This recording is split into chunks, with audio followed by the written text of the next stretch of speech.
Bonjour tout le monde. Revue Transformers Masterpiece Soundwave version Hasbro, version américaine, beaucoup plus complète et à mon avis celle qui vaut le plus la peine pour le prix qu'on doit payer pour. La version Takara n'inclut que le robot avec Laserbeak et quelques accessoires dont une boîte, un boîtier pour le mode cassette. Une grille qui se superpose sur le chest plate ici. On a le livre d'instructions dans lequel on relate un peu l'historique de Soundwave, ses moments marquants et blablabla. On a aussi des petits cartons pour mettre dans la grille pour faire une espèce de graphique parce qu'on se souvient que Soundwave se servait de cette fenêtre-là comme écran parfois. Bon, en venir au boîtier, il était d'une teinte violette ou rosée pour imiter les cubes d'énergon lorsqu'ils étaient comme écrasés. Et on a aussi 3 cubes d'énergon couleur rosée.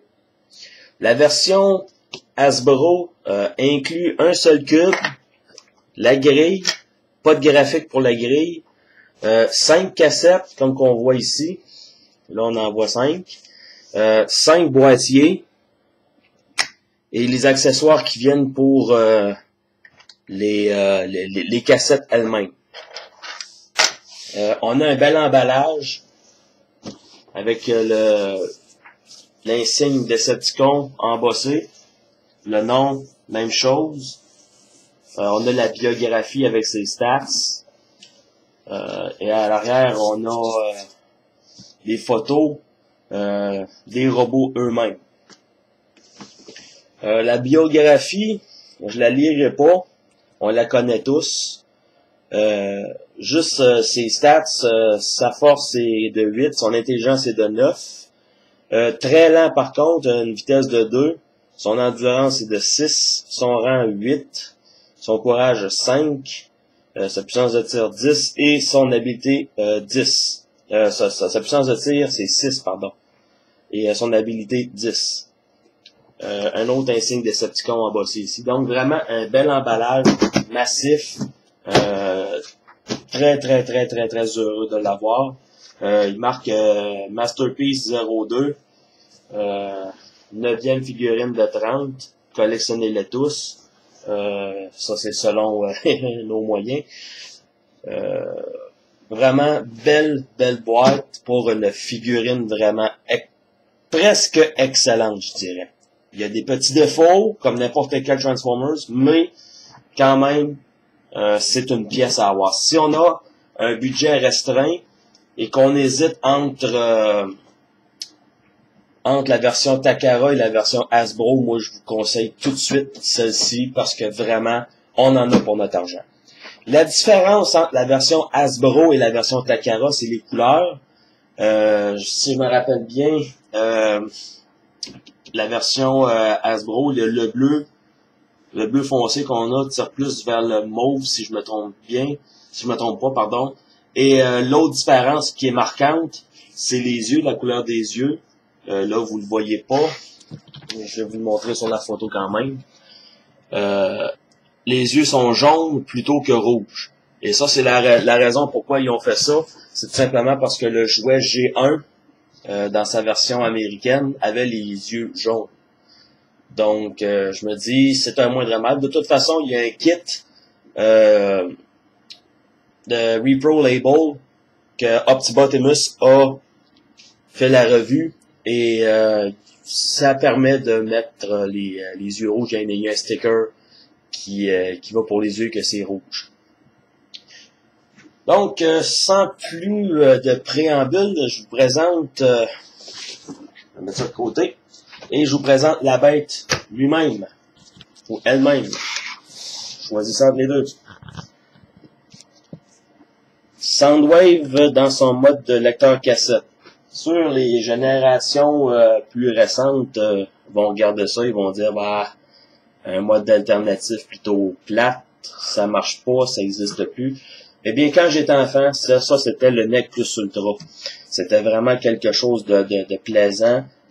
Si t'avais pas ça, t'étais pas cool. Et ce qui est plaisant avec cette gimmick-là, il y a une gimmick qui est vraiment intéressante, mais qui fonctionne pas très bien. Je vais vous montrer ça plus tard. Et en passant, ça risque d'être une revue très longue, donc allez préparer votre popcorn. Si je fais un tour de la figurine, ce qui est plaisant, on a des boutons chromés et les boutons qui sont sur chaque côté, on peut appuyer dessus, il y a un ressort, donc c'est bien plaisant. Ici, on peut pas le faire.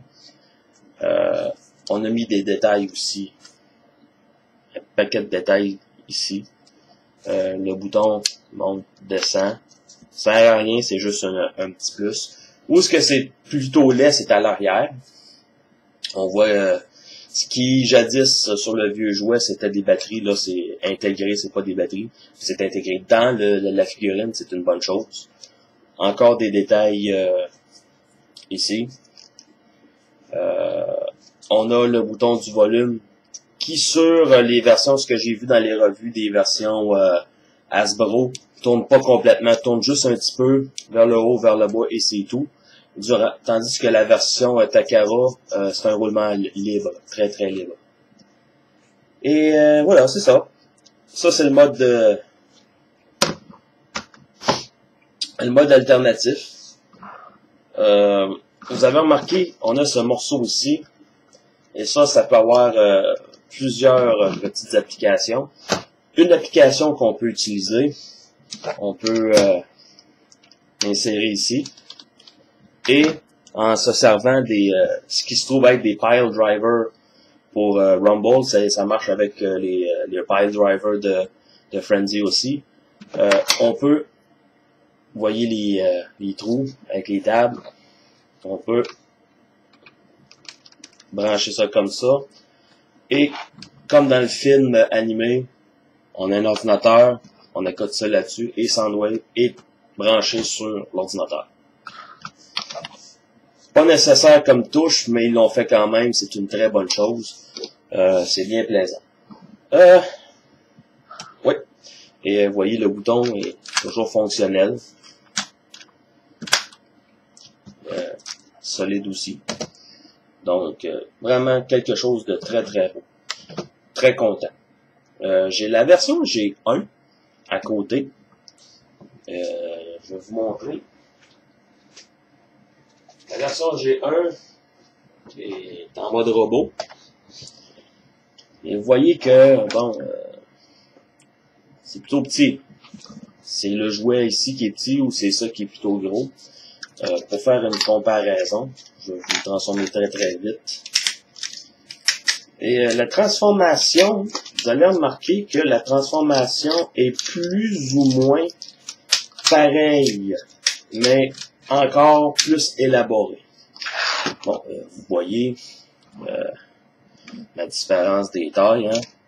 Ce Soundwave ici étant plus gros, son mode alternatif est plus gros aussi, mais on remarque qu'il est plus carré aussi comparé à lui ici. Et vous remarquez que lui, son plastron est plus ressorti, c'est le modèle Ratio, où ce qu'on peut avoir 2 cassettes plutôt qu'une. Et ce qui est plaisant avec celui-là, c'est qu'on peut mettre 3 cassettes à l'intérieur. Je vais le mettre de côté. On va mettre le G1 de côté pour tout de suite. Et on va s'attaquer à la transformation. Comme je dis, une transformation élaborée, mais plaisante à faire. On va commencer par tirer ça vers le bas, le monter. Ensuite, on va le plier comme ça et ramener ces deux pattes-là à l'arrière comme ça. Ensuite, on va détacher ces parties-là comme ça, chaque côté. Et une partie est plus solide que l'autre. Je pense que c'est la deuxième fois que je le transforme, donc le tout est très très très solide. Donc soyez un petit peu patient avec moi. Et voilà. Ensuite, on va ramener les jambes comme ça. On va tirer. Et en tirant, il y a un déclic. Ça va se mettre en place. Comme ça. On va tourner ces jambes-là comme ça et comme ça. Ensuite, pour cette partie ici, on va déclipper.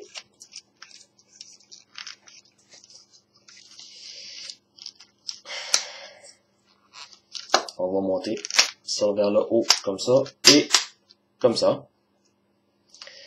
On va prendre ce qui va être le pied, comme ça et comme ça.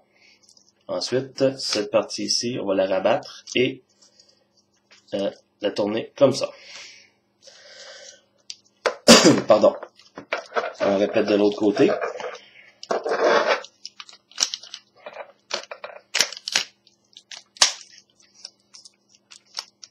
Comme ça. Comme ça. Et comme ça. Et là, on a les jambes de Soundwave. Là, ça pas égal, mais vous allez voir. On va prendre cette partie ici et la descendre et puis la ramener vers l'arrière comme ça. On va appuyer que tout soit en place. Ensuite, on va ramener le torse vers l'avant comme ça.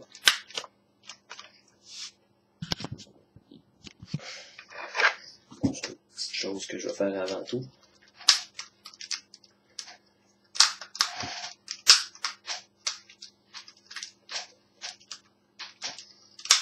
Bon, ok.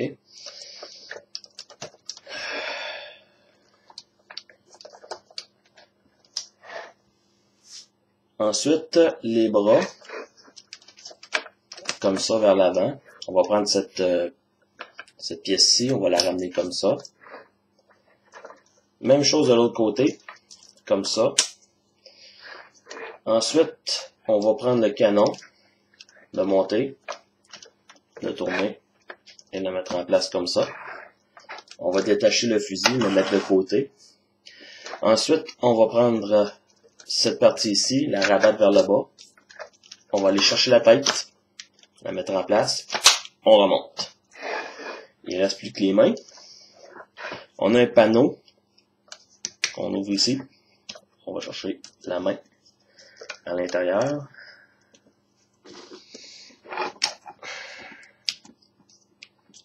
Comme ça. Et on retourne le panneau. Je vais pas tout de suite sortir la main droite pour vous montrer une autre utilité. La petite pièce comme ça. On a les tables encore, on a les trous ici. Il suffit d'appliquer et on a une espèce de canon ou de soudeur ou en tout cas, ça donne ça.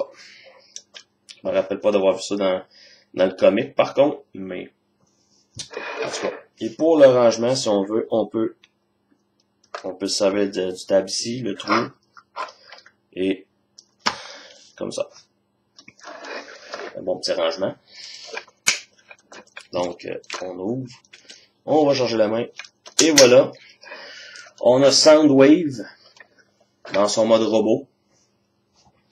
Mode absolument fabuleux en ce qui me concerne. Là, c'est peut-être un peu sombre, veuillez m'en excuser. Je fais ce que je peux. Et on va remettre le G1 en robot. Simplement pour faire la comparaison avec le G1. Et je vais en venir après ça à la gamique des cassettes.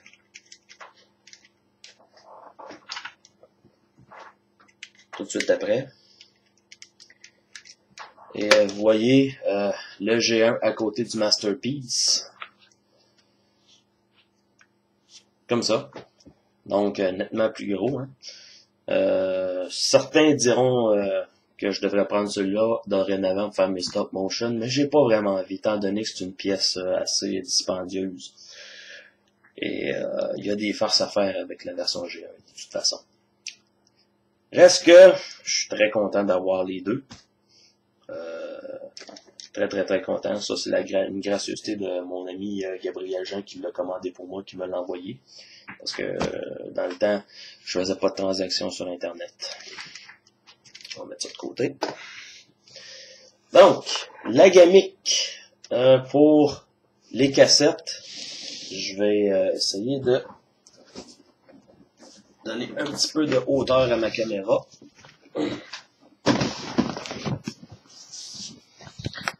Une vue en plongée.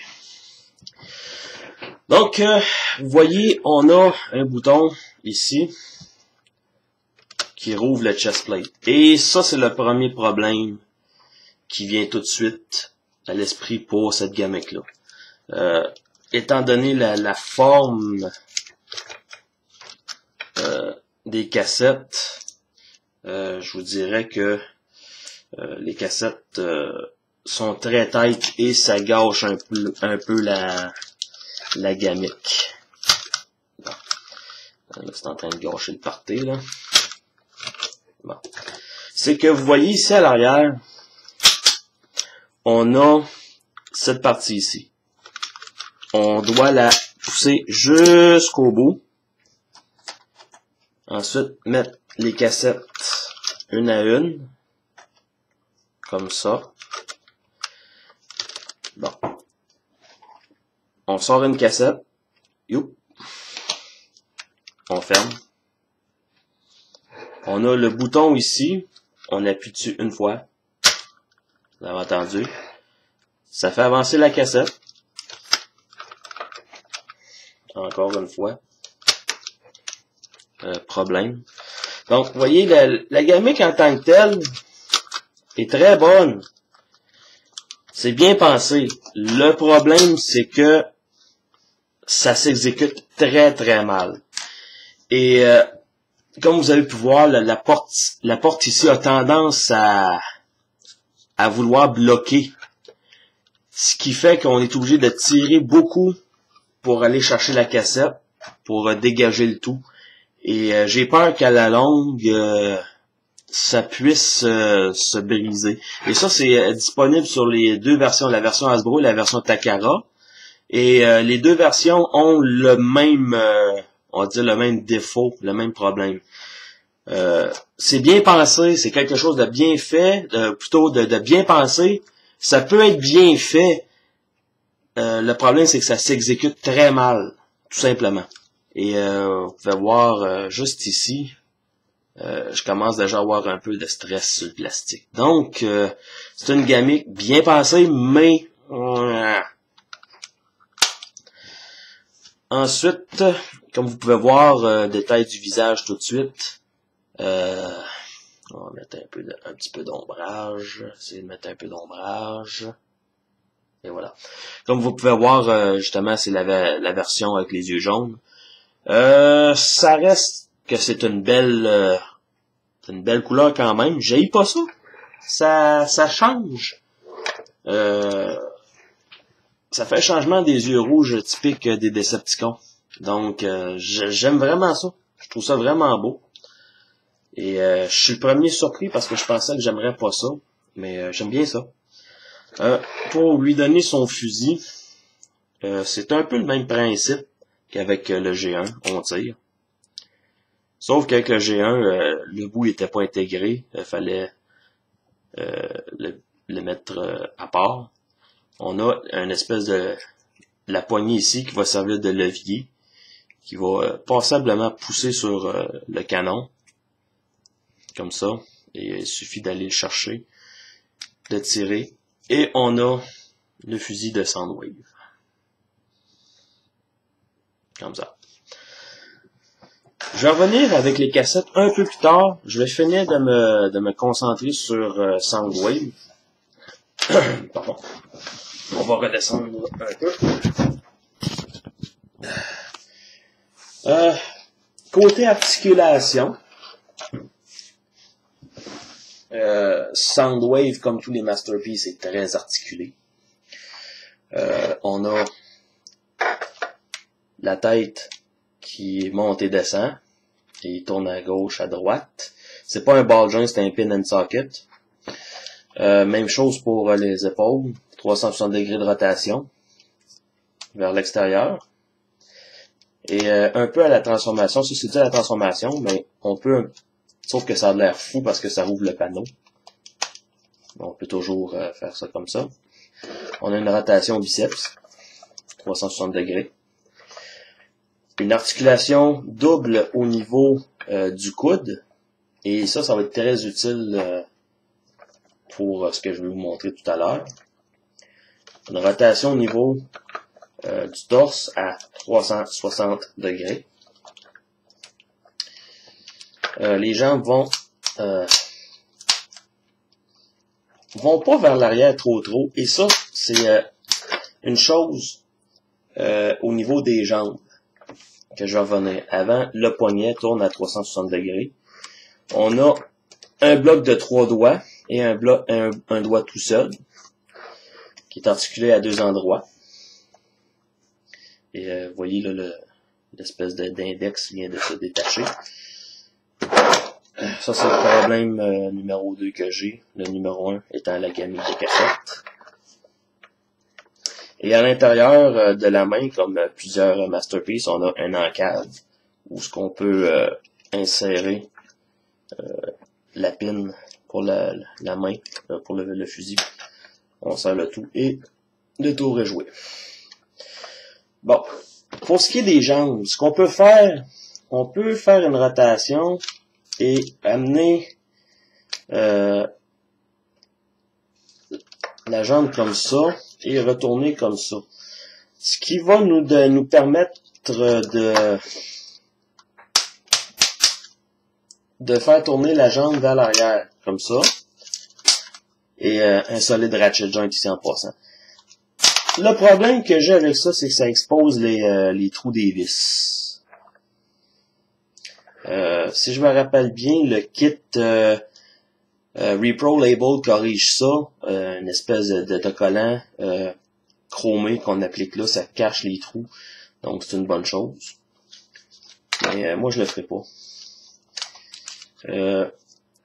On a l'articulation à la cuisse. On a une articulation au niveau de la hanche. On peut sortir aussi la jambe vers l'extérieur comme ça. Le genou se plie.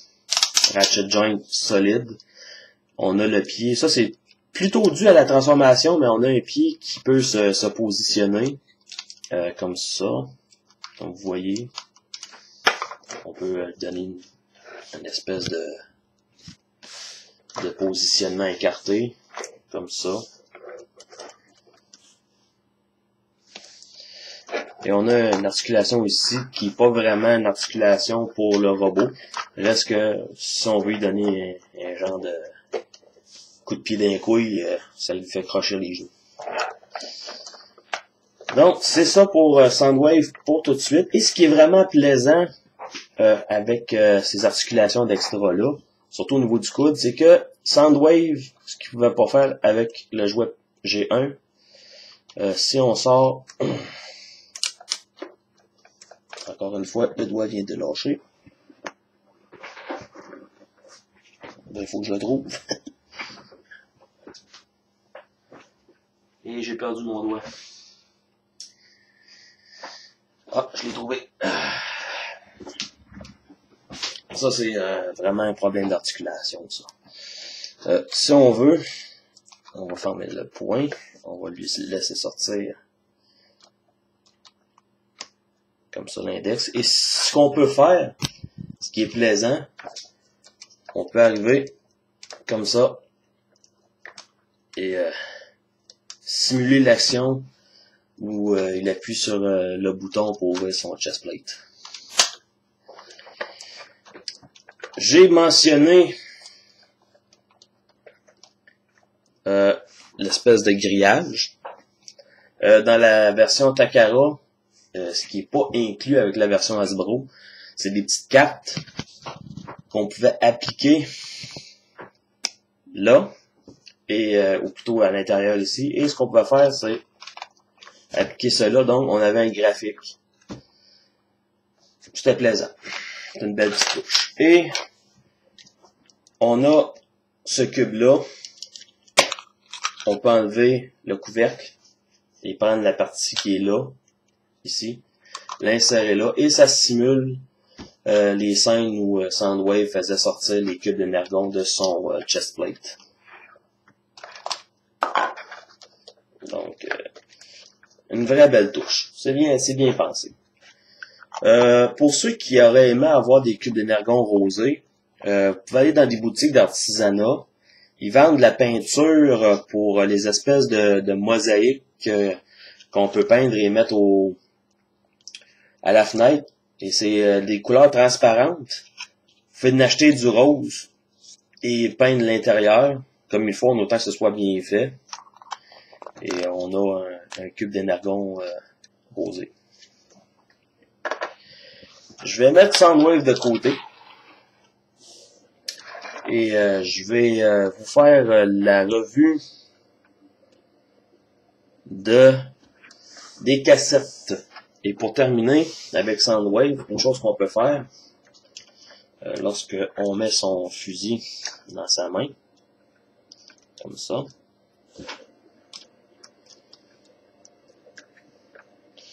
Et je dois dire que le fusil tient très bien comparé au Masterpiece Sideswipe. Le fusil tient extrêmement bien quand on le place comme il faut quand même. Comme ça. Et ce qu'on peut faire, ce qui est vraiment plaisant, c'est on a une espèce de bout de morceau de plastique transparent juste au bout de mon doigt ici, qui dépasse. Et ce qu'on peut faire, on prend Laserbeak, qui a des rainures en dessous aussi. Et on peut poser Laserbeak sur le bras comme ça. Et on a une belle pose avec Soundwave qui accueille son valeureux et fidèle espion. Donc je vais mettre de côté Soundwave et je vais me pencher sur l'analyse des cassettes. À tout de suite!